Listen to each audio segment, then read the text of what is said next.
Hi, guys. I just want to hop on for a few minutes and talk with you.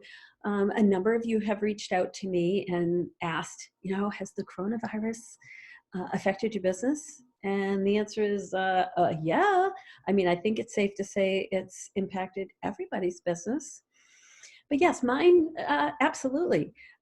Most of you know I've been doing Pampered Chef since Moses was a boy, and most of my business was in-home parties. I know how to do virtual parties, and basically up until a couple of weeks ago, I would set aside 4 days a month. Anybody who wanted a virtual party, they're sliding into that block of time, and the rest was in-home parties. Going out and being with people, gathering around the table, that is what did it for me. That's what brought me joy. I love to help people get their hands on the products, and I loved seeing the shock and joy on their faces when they use that food chopper or that garlic press for the first time. But of course, the world changed a couple of weeks ago. And also, some of you might not know, I was hospitalized in December for 4 days. And when I got home, I ended up with a couple different illnesses because my immune system was so taxed.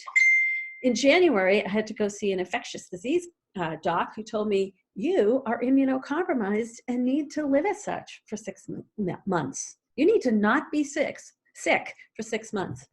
Also, I have a history of asthma. So I kind of put myself on lockdown about a week or so before people around me did. So has my business been affected? You betcha. But you know what? What did I do? I pivoted. I made some changes. I reached out to all my in-home party hosts and I said, what do you think we take it virtual? Now, initially, only a couple of them said, okay. Most of them said, I don't think so. Why don't we just wait till this blows over and have an in-home party later on? Well, what I said to them was, I understand how you feel. And if that's what you want to do, we can. But I asked them, do you know anybody who's telecommuting right now? And they say, oh, yeah, like everybody who's got a job is telecommuting. And I said, yes. And do they also have school-age kids? So in addition to telecommuting, they're homeschooling? And they said, yeah. And I said, and so now those people are juggling this and they've got 3 meals to get on the table. And they were like, oh, you got a point there. I said, yeah. And people need and want the social interaction. And they were like, yeah, that's true too. But then, of course, they'd often say, yeah, but some of my friends are broke right now. They're laid off without pay. And I said, I totally understand that. And here's the thing about a virtual party. They can join the fun. They can hear some tips that can save them time and money in the kitchen. They'll be able to learn some recipes that they can make with maybe things they already have on hand in their pantries. And they don't have to place an order. I'm not going to be, hounding people to place orders. Never. But they can still get value out of the shows. And guess what? They will hear about how they can earn free products and discounted products by having parties of their own. And they went, oh, okay, that's a good point. So because I addressed their concerns, most of my parties then went virtual. So last week, I did 3 virtual parties, and I did them differently because they already had scheduled dates to do shows. So what I did was at that scheduled date and time, I went live from my kitchen and did a demo. So from those 3 parties, 2 of them were kind of blockbuster, about 900 or more, and one of them is hovering around 300. But still, I'm close to 2,200 in sales from those 3 parties. 4 bookings, woohoo, excited about that, and 1 signed recruit. It was someone I had talked to about the business before, but she didn't feel like she had time. Well, all of a sudden now she contacts me like, hey, I got nothing but time. So, what I want to tell you is, yes, things have changed. Things are a little bit different, but we now more than ever have a valuable service to offer. And it starts by focusing on the needs of others. I don't know about you, but don't you want to be part of the solution? I sure do. Before I was a Pampered Chef consultant, I was a nurse. So if I was about 20 years younger, I would be on the front lines of this virus. And I would have relished that role. And part of me feels like, oh gosh, I wish I could be doing that now and really having an impact, but I can't. So instead, I have to ask myself, well, what can I do to help?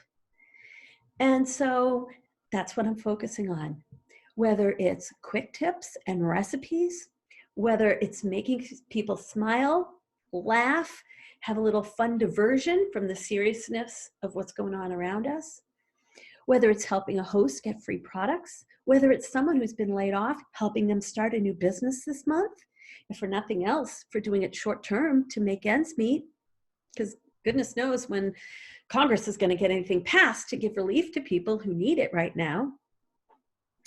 Or whether it's to offer fundraisers to help Feeding America, since the demand on our food banks is definitely on the rise and is going to get way worse before it gets better.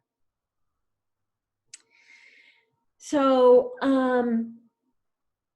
I remember a quote from Henry Ford, and he said, whether you think you can or you think you can't, you're right. And some of you have heard this from me before about that belief circle or the belief triangle. What you believe to a great degree determines the actions you take. The actions you take to a great degree determine the results you get. And the results you get then reinforce the belief. So whether you think you can or you think you can't, you are right. So what are you telling yourself? Are you telling yourself, oh my gosh, the world has changed? That people don't have jobs right now, they can't afford our products? People are too stressed, they're not going to want anything, I can't push it on them? Or are you like me and you wholeheartedly believe that now more than ever, people need and want our services? Probably the biggest impact to your business right now is not the virus, but it's what you tell yourself about the virus. I read someplace recently that the sales of Williams Sonoma were up 20% last week. Yeah, it's true. Look it up, Google it. And what does Williams Sonoma have? They have a website that people can shop from. That's it. What do we have? We have products. We have parties where people get to be socially connected while remaining physically distant. We have recipes. We have tips. We have great customer service. So hang in there, guys. 24 years in business. I've seen a lot. This is probably fifth recession. Remember 2008? That was pretty big. The whole implosion of the economy. I've been through 9/11. I've been through when they first rolled out the website and it didn't work. So yeah, I mean, I've been through a lot of stuff. Life is full of stuff. But here's what I have learned about crises. No matter what the crisis is, people still need to eat. And people need and want to be connected. And if they aren't personally affected by the crisis, people in America want to help.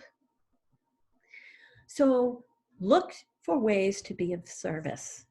If someone's struggling and they need money right now, see if they want to give the business a try. See if they want to host a show to get some free products. If people are home and telecommuting and homeschooling, help them with great recipes, our products. Here's something that somebody told me at a virtual party a few days ago. She bought the air fryer for cash. Why? Well, she's telecommuting and homeschooling, and she's got kids to feed. Now she's going to get 3 meals on the table. She said to me, I used to go by Dunkin' Donuts and grab myself a coffee and a bagel on the way to work. A bunch of us would order out lunch at work, and then twice a week, we would either go out for dinner or order out. She says, I can't do any of that. So there's a lot of money I used to spend. She says, I'm not filling my gas tank and I'm not paying for after school care for my children. She said, in 1 week, the money I'm no longer spending covers the cost of the air fryer. So guys, there are people out there with all sorts of needs. Get out there, focus on who can you help and how can you help. And my guess is, in so doing, you will find that your business is going to be okay. Hang in there.